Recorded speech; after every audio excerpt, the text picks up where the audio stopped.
Montréal-Boston est un grand classique. Pierre Foglia a déjà écrit « Le Vermont est le plus beau pays du monde ». C'est effectivement un état divin pour entreprendre cette aventure, surtout sur deux roues, et notamment parce que les automobilistes y roulent lentement et respectueusement pour les cyclistes. Ce voyage nous entraînera donc du Vermont au New Hampshire, au Massachusetts. Il nous permettra dans un premier temps de savourer le lac Champlain, les îles, un paradis de tranquillité pour les contemplatifs.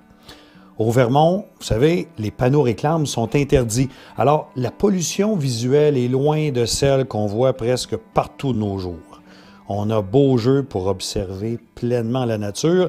75% du territoire du Vermont est occupé par les montagnes et les forêts. On recense 800 lacs et étangs.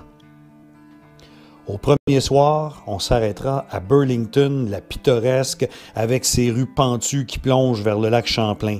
C'est la plus grande ville du Vermont, mais elle est à dimension humaine avec ses 40 000 habitants. Les 2 journées suivantes seront consacrées à la traversée de la chaîne des Montagnes Vertes. Ensuite, nous aurons une journée au New Hampshire avant de faire notre entrée à Boston. Ah, Boston, l'une des plus belles villes d'Amérique. Il y a 67 collèges et universités, dont Harvard dans les environs. Ici souffle le vent de la jeunesse. C'est aussi la ville des Bruins, des Red Sox, du célèbre marathon de Boston. On roulera en bordure de la Charles River qui donne un accès privilégié à la nature en pleine ville.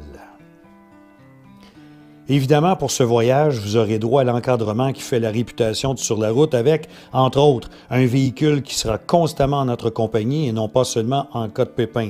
Vous ne manquerez pas d'eau, de boissons énergétiques, de collations.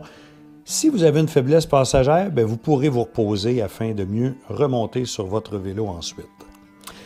C'est un séjour qui s'adresse à ceux qui ont déjà une certaine forme puisque les distances frôlent chaque jour les 100 km et les dénivelés font rechigner les quadriceps. Le terrain est accidenté la majorité du temps. Il reste qu'on ne vous convie pas à une course, ce sont des vacances à vélo qu'on vous propose.